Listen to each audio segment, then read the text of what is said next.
Herkese YouTube kanalımdan salam. Salam Aydan. Salam Zəhra xanım. Bugün kanalımda bir ilk edirəm. Hər Bəli. zaman qadınlardan və ya qadın kişilərdən danışıram, amma bugün sırf kişilərdən danışacağıq. Kişi psixologiyası. Mövzunu da özüm elan etdim. Bəli.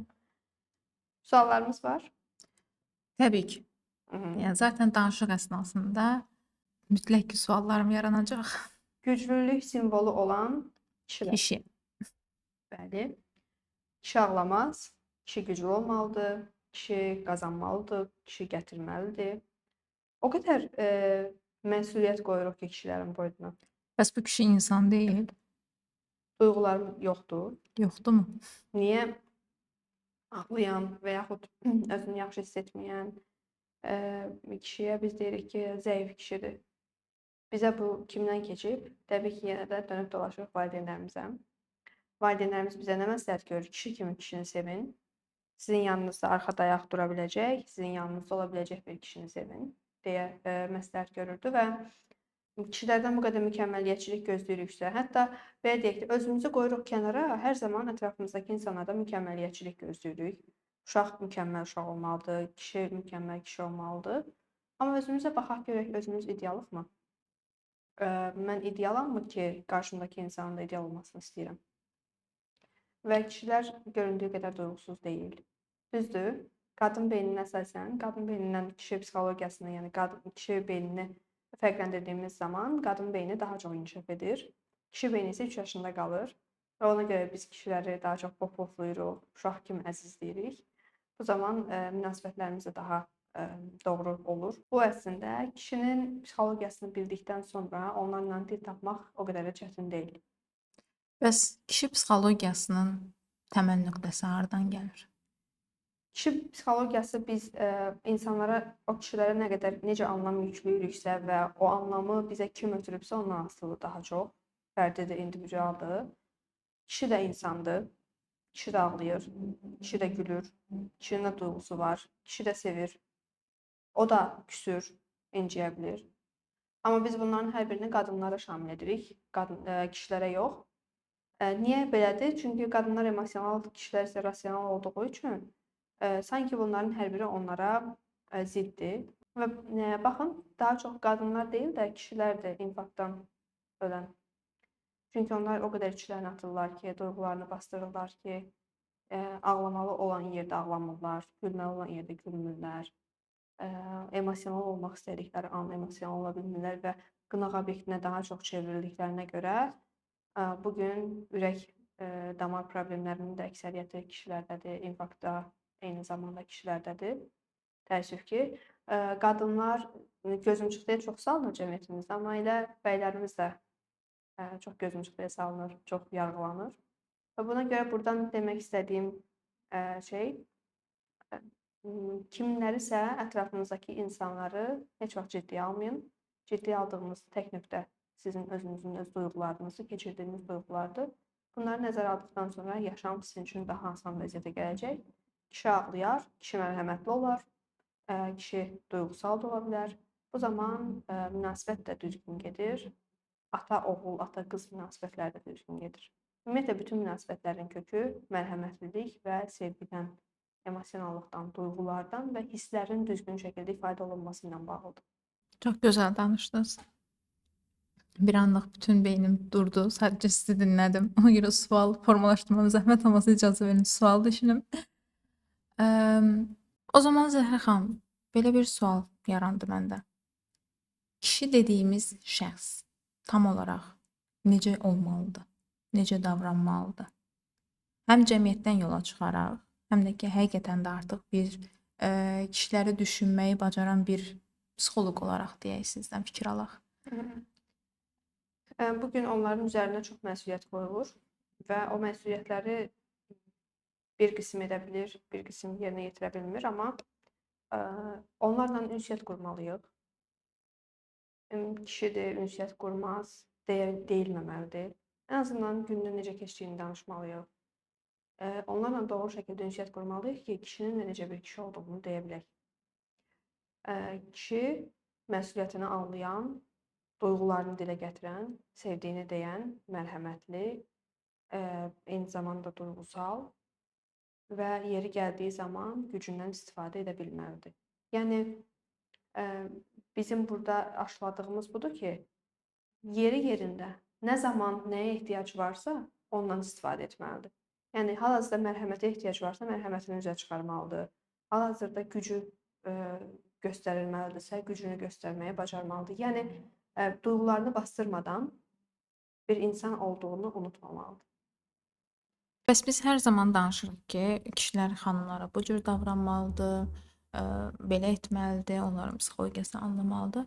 Bəs qadınlar necə anlasın onları? Necə yanlarında olsun? Əslində onların dilini başa düşmək o qədər də çətin deyil. Nəinki bizim dilimiz.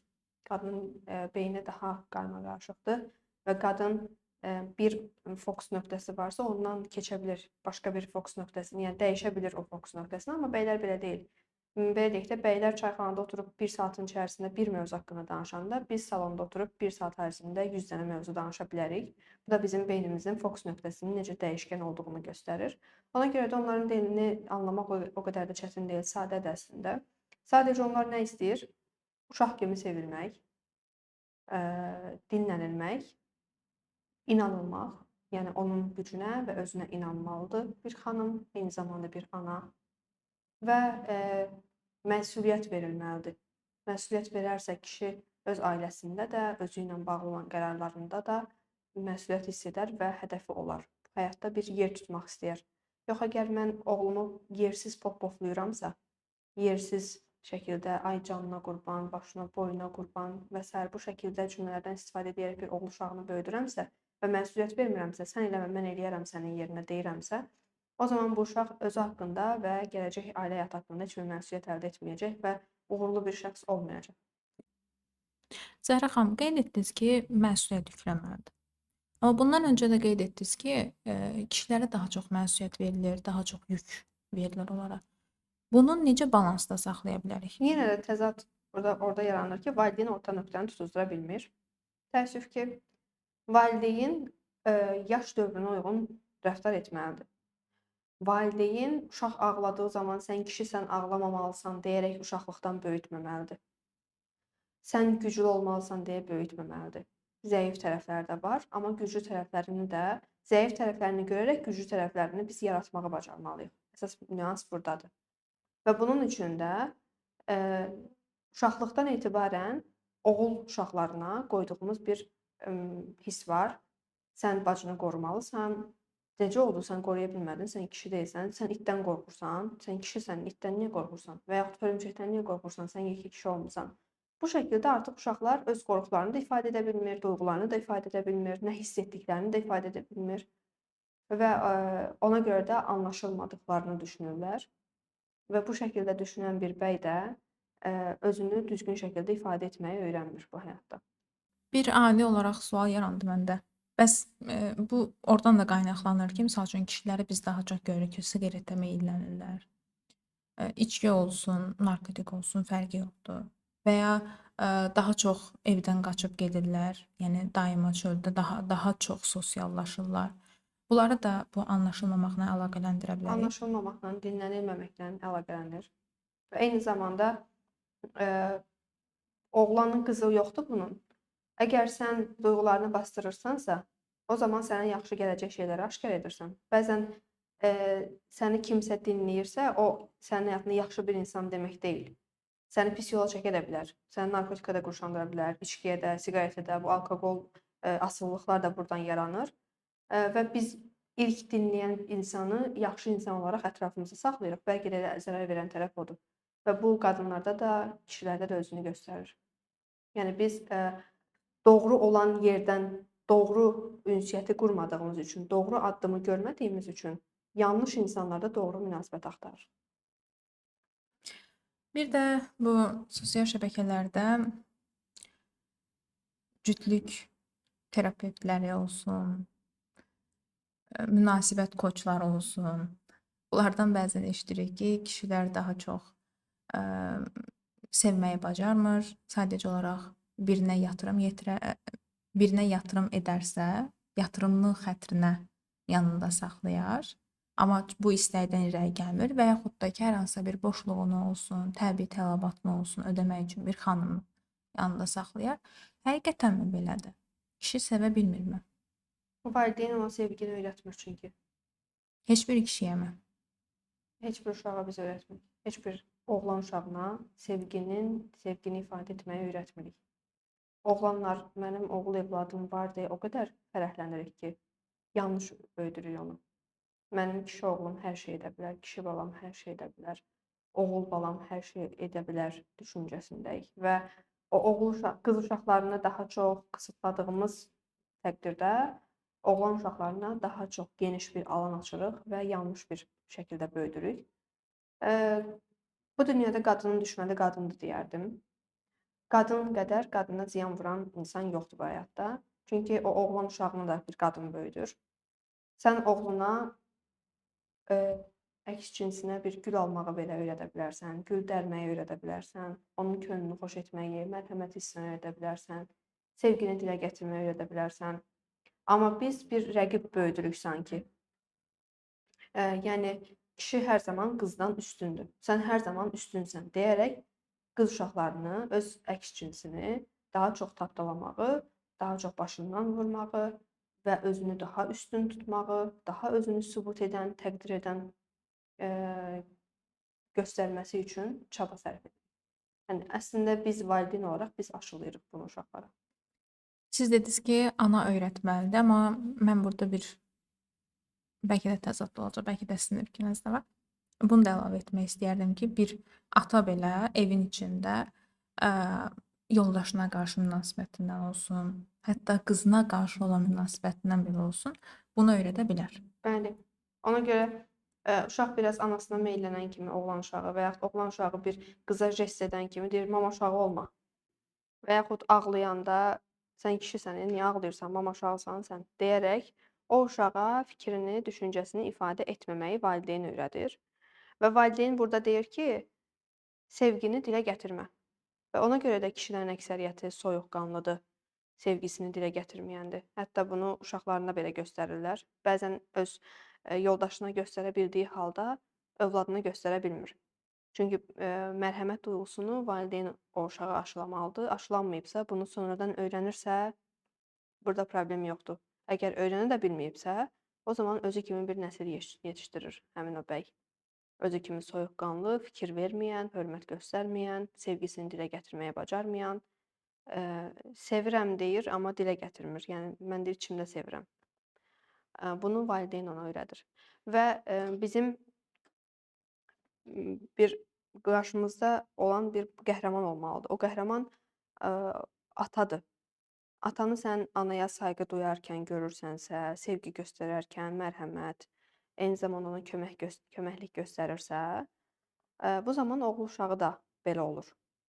Amma ata ayağının üstünə ayağını qoyur, ana çayını, çörəyini gətirməlidir, belə deyək də, bir xadimə kimi işləməlidir evin içərisində. Bu duyğunu ata oğula göstərirsə, yəni bunu xüsusi olaraq göstərmir də, ata öz günlük həyatına davam edir, uşaq da bunu görür və götürür.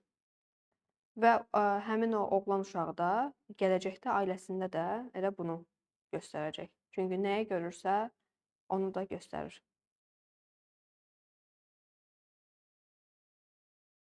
Kişi sevərsə sağalar. Kişinin qarşısına onu sevən, anlayan, bir növ ikinci dəfə tərbiyə edən bir xanım çıxırsa və kişi də bunu özündə görürsə, keçir, ana kimi ona qayğı göstərib, diqqət göstərib və yaxud da hər dəfə səhvini bağışlayırsa, ana tərəfə keçir. Amma sən ona göstərirsənsə, sevginin nə demək olduğunu, ifadəni, sevgini ifadə edərkən necə xoşbəxt olduğunu və kişi də əgər özündə bu əksikliyi görürsə, bunu bərpa etmək istəyirsə dəyişir.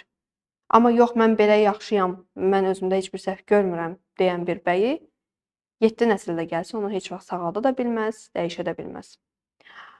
Ana rolunu dedin. Ana rolu o vaxt olur ki, kişinin hər səhvini bağışlayırsansa, hər səhvi ilə sənin qəbulundursa, ona qayğı göstərirsən, diqqət göstərirsən, aşırı şəkildə yemək yedizdirirsən, nə bilim, hər bir şey. O insana bir alan buraxmırsan.